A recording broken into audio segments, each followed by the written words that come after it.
Macam mana cara nak buat dia? Senang je. Awak pergi kepada space, awak akan ada beberapa analisis. Ini pun akan terpakai untuk ArcGIS. Mungkin awak nak pakai univariate Moran I, ataupun univariate local Moran I, ataupun dipanggil sebagai local G+. Ini panggil JDO statistic. JDO statistic ni untuk tengok auto spatial correlation based on the LISA model. Local indicator for spatial analysis. Apa benda tu? Macam mana cerita ni? Okey, macam ni. Dalam spatial analysis, kita akan ada beberapa aspek berikut. Baik, sebelum awak buat, jangan buat apa-apa, tengok dulu teori yang saya perlu cerita ni. Dan nanti baru awak buat. Boleh? Okey, jangan buat apa-apa dulu. Ni saya tunjuk dulu teori dia. Teori dia adalah seperti berikut. Saya akan buat based on this saya akan buat this example first. Queen. Okey. Contoh saya akan run, kita panggil sebagai global Moran I. Global Moran I untuk let's say lah kita nak tengok infant ataupun suicides. Okey, ini contoh suicides. Okey, di dalam global Moran I dia akan cerita benda-benda berikut. Yang ini dipanggil sebagai high. Kita panggil cluster outlier analysis ni. Yang ini dipanggil sebagai high. Yang ini dipanggil sebagai low. Yang ini dipanggil sebagai high-low. Yang ini dipanggil sebagai low-high. High, low, high ni apa benda ni? Macam bunyi pelik kan? High-low, low-high. Apa benda ni kan? So, kalau kita pergi kepada infant, dia akan ada significant map dan juga Moran scatter plot seperti berikut. Baik. Okey. Apa yang diceritakan kat map ni? Senang je. High ni apa maksud dia? High bermaksud faktor yang kita uji tu, contohnya case tadi, tinggi dekat kawasan-kawasan yang tinggi. Dia memang tinggi dan tinggi. Macam tu. Featuresnya tinggi dan dia punya polygon dia pun tinggi. Attributes dia pun tinggi. Maknanya dia berada di dalam region yang tinggi dengan orang-orang yang tinggi juga. Macam itulah. Ataupun case tu banyak dalam kawasan yang banyak case. So, dia normal ke tak? Dia normal. Biasalah. Case yang banyak dalam tempat yang banyak case. Yang kedua, dipanggil sebagai low. Low maksudnya apa? Bukan Jolo. Jolo lain. Itu movie baru. Kleptokrat. Rendah dekat kawasan-kawasan yang rendah. Itu dipanggil low. Kemudian kita ada yang dipanggil sebagai outlier. Outlier ni terbagi pada dua. Satu dipanggil low-high. Satu dipanggil high-low. Low-high ni apa? Dia nilai rendah tapi dalam kawasan tinggi. So maknanya apa? Berlaku outlier. Orang lain semua case tinggi. Tapi polygon dia rendah. Signifikan ke tidak? That's why dia ada LISA significant map. LISA stand for what?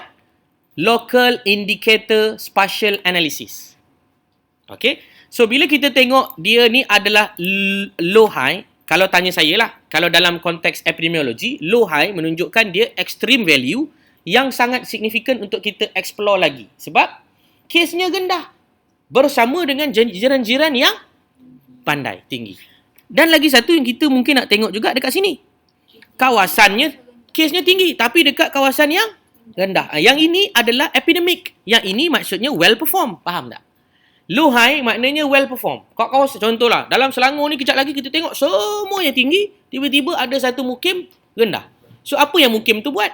Mungkin mukim tu tak ada orang, contoh. Ataupun siapa yang dapat penyakit, dia bunuh je semua. Jadi, tak adalah statistiknya. Contoh begitulah.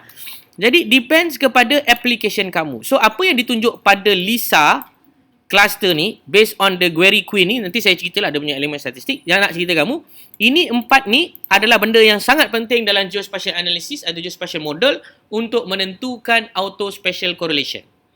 Dia akan berada di mana tengok bila saya tekan high, semuanya akan ada di sini. Nampak? Bila saya tekan low, semua berada di sini. Nampak? Bila saya tekan low-high, dia akan berada di sini. Bila saya tekan high-low, dia akan berada di sini. Jelas? So, ini represent low-high. Di sini represent high-low. Di sini high-high. Di sini low-low. Kalau awak run spatial outlier analysis dalam cluster analysis di dalam ArcGIS, dia akan bagi benda yang sama macam ni. Dan awak perlu ingat, ini nilai Moran's I adalah daripada nilai correlation yang macam kita kira correlation biasa. Bila nilai dia menghampiri 1, maknanya dia sangat-sangat related. Bila dia positif, maknanya dia adalah mempunyai cluster association ataupun dia mempunyai, maknanya berlakunya special random tu adalah disebabkan oleh sesuatu. Dia bukan berlaku secara tiba-tiba. Apa random, apa dia punya null dalam Moran statistik ni senang je. Ibarat awak menabur duit. Awak menabur duit, tabur macam tu je. Dalam mana-mana kawasan ni, dan awak tengok efek dia. Itu panggil random. Secara random je awak main bagi. Itu dia punya null. Maknanya dia tidak bertabur secara sesuatu bermakna. Tetapi kita punya alternatif kepada spatial random ni adalah dia not spatially random. Maknanya dia bukan berlaku tu disebabkan oleh main bagi je. Dia berlaku tu disebabkan oleh sesuatu. Sebab dalam geografi, dia case ni penyakit berlaku disebabkan oleh relatedness. Dia punya dekat ke tak dekat, jauh ke tak jauh, bersama jiran ke tak bersama jiran, neighbor. So kita nak tengok dia punya significant tu adalah bila kita reject null. Macam ni kan, kita kata ada nilai yang P macam ni kan, nilai P adalah kurang daripada 0.005, maknanya kita reject null. Null kita tadi adalah randomly allocated, tapi yang ini maksudnya dia non-special random.